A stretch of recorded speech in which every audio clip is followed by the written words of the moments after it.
ಪಿರಿಯಾಪಟ್ಟಣ ತಾಲೂಕಿನ ಬೆಟ್ಟದ ತುಂಗಾ ಗ್ರಾಮದ ಪ್ರಾಥಮಿಕ ಕೃಷಿ ಪತ್ತಿನ ಸಹಕಾರ ಸಂಘದ ಆವರಣದಲ್ಲಿ ಸಂಘದ ಅಧ್ಯಕ್ಷ ಟಿಎಲ್ ಅರವಿಂದರಾಜೆ ಅರಸ್ ಅಧ್ಯಕ್ಷತೆಯಲ್ಲಿ 2024-25ನೇ ಸಾಲಿನ ವಾರ್ಷಿಕ ಸಭೆಯನ್ನು ಆಯೋಜಿಸಲಾಗಿತ್ತು. ಸಭೆಯಲ್ಲಿ ಸಂಘದ ಅಧ್ಯಕ್ಷ ಟಿಎಲ್ ಅರವಿಂದರಾಜೆ ಅರಸ್ ಅವರು ಮಾತನಾಡಿ, ರೈತರ ಕೃಷಿ ಚಟುವಟಿಕೆಗಳಿಗೆ ಶೂನ್ಯ ಬಡ್ಡಿ ದರದಲ್ಲಿ ಸಾಲ ನೀಡುತ್ತಿದ್ದು, ಸಹಕಾರಿ ಬಂಧುಗಳು ಸದ್ಬಳಕೆ ಮಾಡಿಕೊಂಡು ಆರ್ಥಿಕವಾಗಿ ಮುಂದೆ ಬರಬೇಕು. ಸಂಘವು ಈ ಬಾರಿ ರೈತರಿಗೆ 55,47,000 ರೂಪಾಯಿ ಸಾಲ ನೀಡಿದೆ.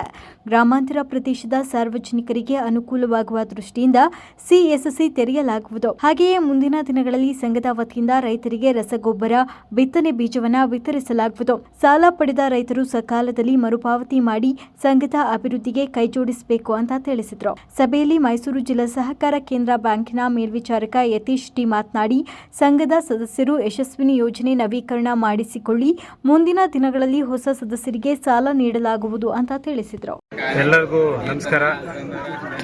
24-25ನೇ ವರ್ಷದ ವಾರ್ಷಿಕ ಮಹಾಸಭೆ ಅಂಗವಾಗಿ ಈ ದಿನ ನಮ್ಮ ಸಂಘದ ಆವರಣದಲ್ಲಿ ಮಹಾಸಭೆ ನಡೆಸಿದ್ದೀವಿ.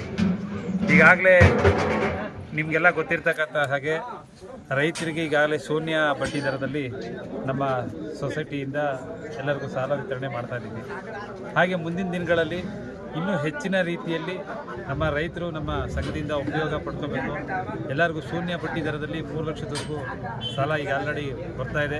ಮುಂದಿನ ದಿನಗಳಲ್ಲಿ 5 ಲಕ್ಷದವರೆಗೂ ಆಗೋ ಸಾಧ್ಯತೆ ಇದೆ. ಹಾಗಾಗಿ ಹೆಚ್ಚಿನ ರೀತಿ ದಯಮಾಡಿ ಎಲ್ಲರೂ ಕೂಡ ನಮ್ಮ ಸಹಕಾರ ಸಂಘಕ್ಕೆ ಒಂದು ಸದಸ್ಯರಾಗಿ, ಹಾಗೂ ನಿಮ್ಮ ಏನಿದೆ ಜಮೀನು ಎಷ್ಟು ಇದೆ ಅಷ್ಟು ಜಮೀನುಗಳಿಗೆ ನಾವು ಇಲ್ಲಿ ಸಾಲನ ನೀಡತಕ್ಕಂಥ ವ್ಯವಸ್ಥೆ ಇದೆ. ನಮ್ಮ ಜೊತೆಗೆ ಸೂಪರ್ವೈಸರ್ ಇದ್ದಾರೆ, ಹಾಗೆ MDCA ಬ್ಯಾಂಕ್ನ ಆಡಳಿತ ಮಂಡಳಿ ಇದೆ. ಎಲ್ಲ ನಮ್ಮ ಸಂಘದ ಸದಸ್ಯರು ಕೂಡ ಎಲ್ಲರೂ ಕೂಡ ನಿಮಗೆ ಸಹಕಾರ ನೀಡ್ತೀವಿ. ದಯಮಾಡಿ ರೈತರು ಬಂದು ನಮ್ಮ ಈ ಸೊಸೈಟಿಯಿಂದ ಸಂಘದಿಂದ ನಿಮಗೆ ಉಪಯೋಗ ಆಗೋಂಥ ಸಾಲಗಳನ್ನ ಪಡ್ಕೋಬೇಕು. ನಿಮ್ಮ ಬೆಳೆಗಳಿಗೆ ಅನುಕೂಲ ಆಗುತ್ತೆ, ಬೆಳೆ ಬೆಳೆಯೋದಕ್ಕೂ ಅನುಕೂಲ ಆಗುತ್ತೆ.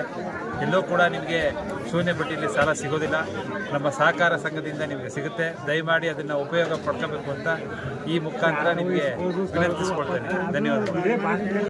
ಮಾಧ್ಯಮದವರು ಹಾಗೂ ಇಲ್ಲಿ ಬಂದಿರತಕ್ಕಂಥ ಎಲ್ಲರೂ ಕೂಡ ಹೃತ್ಪೂರ್ವಕವಾದ ಧನ್ಯವಾದಗಳನ್ನು ಅರ್ಪಿಸಿ ಈ ಒಂದು ಕಾರ್ಯಕ್ರಮವನ್ನು ಪ್ರಕಾಶ